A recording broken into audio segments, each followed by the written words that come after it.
Hello everyone and welcome to Q&A episode number 4 in Star Wars The Old Republic.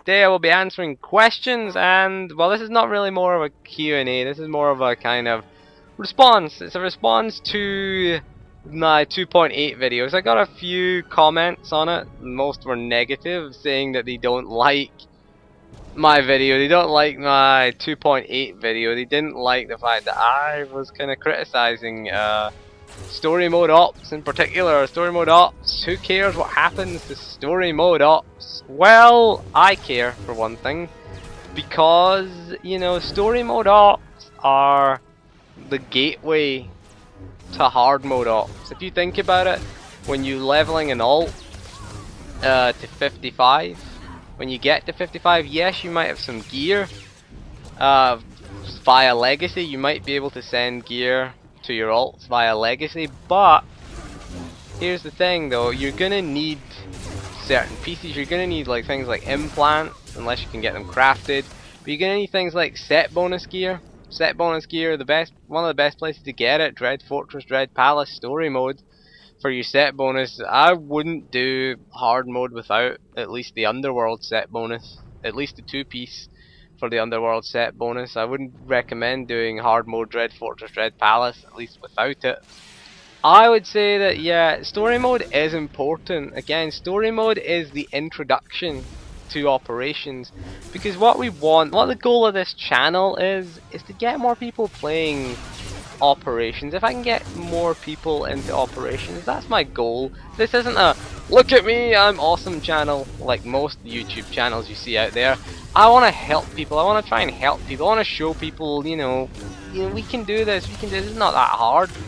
We can do this. We can do these operations. We can play this class in a certain way, and it'll work out well. And this is how X works and Y works. And sometimes we laugh at pugs, but you know, failing in pugs. But failing in pugs teaches you a lot. But the thing is, story mode ops are very important.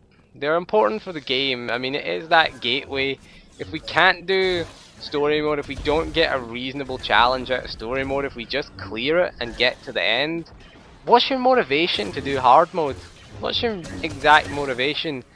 Because the gap between story and hard is huge. If you go and watch my recent live stream that I did, where we do Dread Fortress in story mode, if you look at the pug version of it in story mode, we do it with a pug. In every single pug group on Brontes, every single pug group always lets the first droid get hit by the lightning.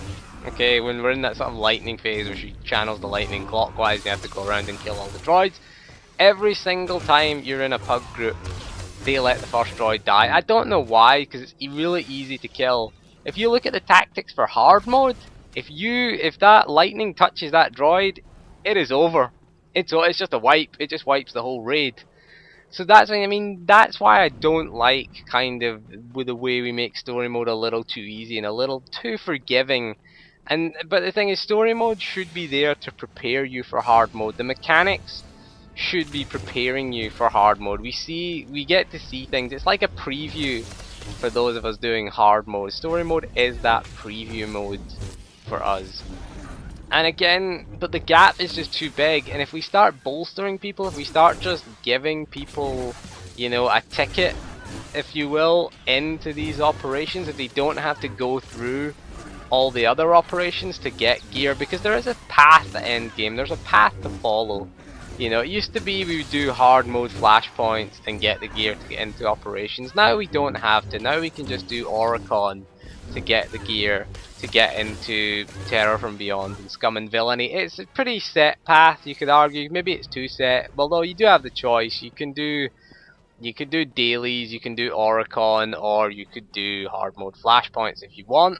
Very few people still queuing for them these days, I find. I mean, the queue times, even for a healer, even for a tank. I mean, on that video that I did, on that live stream I did, I got in right away as a tank. But I've queued as a tank sometimes, and you know, it's 5 minutes for a group pops, and that's an insanely long time for a tank. A healer, it can be up to half an hour. So So it's kind of sad that sort of small group content has all gone tactical flashpoints. I don't like tactical flashpoints. I've made it clear that I don't like tactical flashpoints. But the point I'm trying to make is that story mode ops have a place in the game. They are still there, yeah they are, but what's your motivation to do them? Is my question. What's the motivation for a casual player like myself?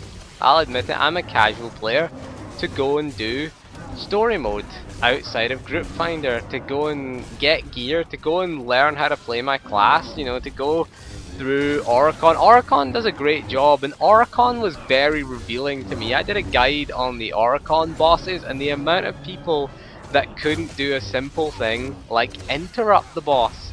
You interrupt it. The corrupted Bothrian Beast has an ability which heals it and drains your health. So you interrupt it to counter. That's what you do. I mean, these people have been playing 255 without interrupting anything. Every time I see a channeled ability, I'm interrupting it. I'm interrupting it every single time. I'm trying to interrupt it. I'm trying to stun. If you want to, the best way to learn interrupts, I think, go do Kuat Drive Yards as a tank without a healer and see if you can survive on the things, the elite defenders, because if you interrupt them, you can survive. You can take very little damage. I take so little damage on them because I interrupt, I stun. I'm always looking at what it's doing. I'm interrupting the, you know, its missile kind of barrage thing. I interrupt anything it channels. But then again, I was surprised at the amount of people that couldn't do it, and I'm still surprised. I see it in chat all the time. You know, they look for a group to kill the corrupted Bothrian Beast because they can't do it on their own. And it's not a difficult boss. It's not a difficult. If you get your interrupt in at the right time, it's easy. It's very easy. You do take a lot of damage though in certain parts of the fight, but again, if you time that interrupt right, it's easy.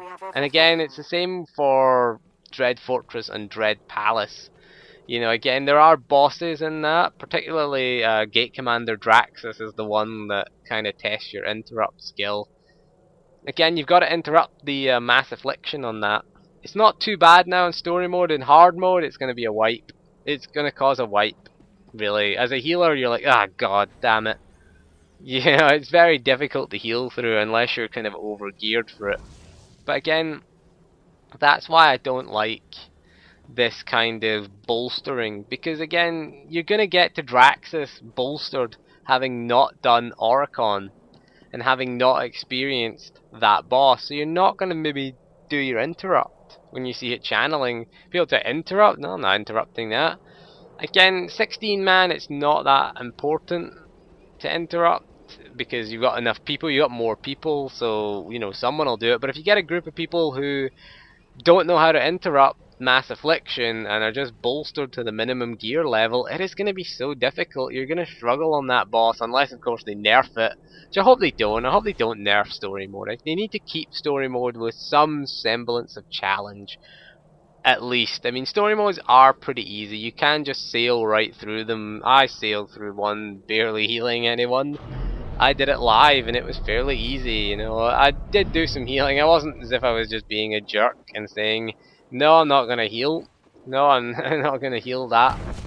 But yeah, I mean, it is one patch, 2.8, but it is. I mean, for me, it's the direction the game is taking that I don't like. We've seen that over the last few patches. There is a trend coming. Making content easier, I'm fine for making content easy to see, but I want a sort of challenging version of that content. I want hard mode Kuat Drive Yards. I want, you know, what is it, Assault on Korriban and Tython, or whatever they're called. I've only ever done them once. I don't want to do them again. I don't care. I've done the story, done it once, not doing it on every character. Same with McKeb. Did it once on each side, I've never done it again, because it's not engaging enough. Operations at least are a little bit challenging. We want a little bit of challenge in our operation. You want to be thinking. We don't want to do them on autopilot. That's the worst thing you could have. And again, so we'll move on to the next question, shall we? And if it's so simple, perhaps you can help others who don't do ops, because you don't have the time to do ops. well, again, that is going to help you. It is going to help you 2.8 with Group Finder, but I would suggest that Group Finder is probably the worst place to learn to do operations. There are generally two types of people that do pug operations. People who don't have a clue, and people who just want comms. Okay?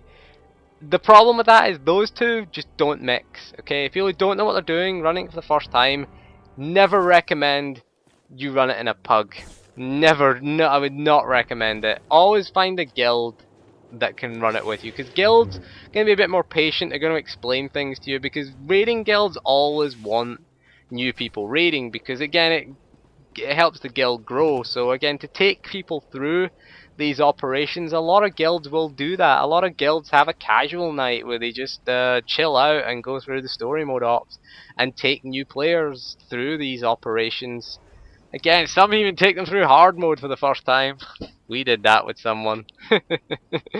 TFB HM. Oh, you're new? Want to heal TFB HM? Come on in. It went okay. Actually, it went okay. Yeah, but then story. That's the other purpose of story mode ops. Is if you get a guild, join a guild that is pretty decent raiding guild. I mean, even a casual raiding guild that know the mechanics would be good. That they are the best places to learn operations, is with guilds, because they're generally going to be more patient with you. Pugs, they're just there for the comms. Most of them, if you see a lot of them in chat, it's must know tactics. You must know the tactics to this fight.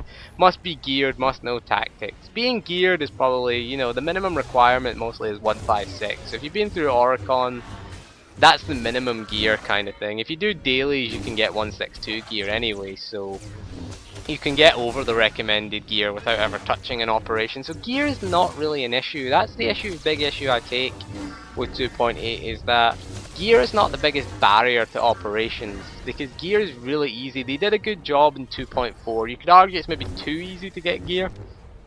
I would say it's fine. You still have Oricon. It's pretty challenging anyway. If you're not in 156 gear, at least it's pretty challenging.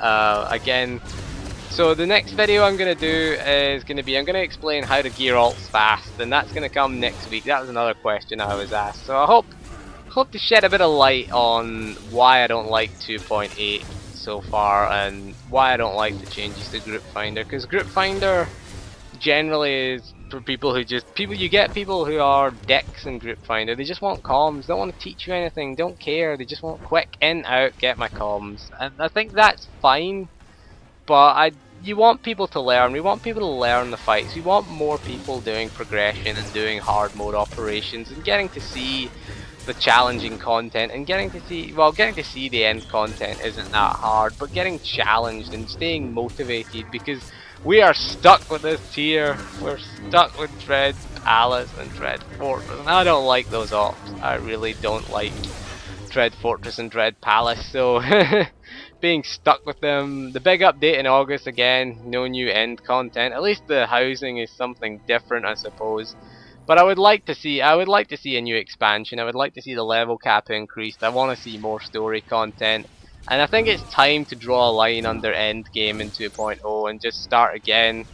I want to restart. I want to reset on everything, because I'm getting too comfortable in story mode ops, and I don't like that. I'm getting bored in story mode ops. I'm starting to troll now, and take the trolling. Trust me, Vanguard trolling Dread Fortress, it's fun. May do a video on that later on. Thank you for joining me for this video. Hope we've shed some light on the 2.8 situation. I probably will. Well, I'll keep my sub up for June probably, but I'll probably take a break from the game in July. But don't worry, I still have plenty of videos available. I've got a big archive full of videos. I have Karagas Palace for Let's Pug. I have Explosive Conflict. I have a video I want to do about Explosive Conflict and why it's the best operation in the game, and why it still is the best operation in the game. So thank you for joining me for this video, and I'll see you soon, and goodbye.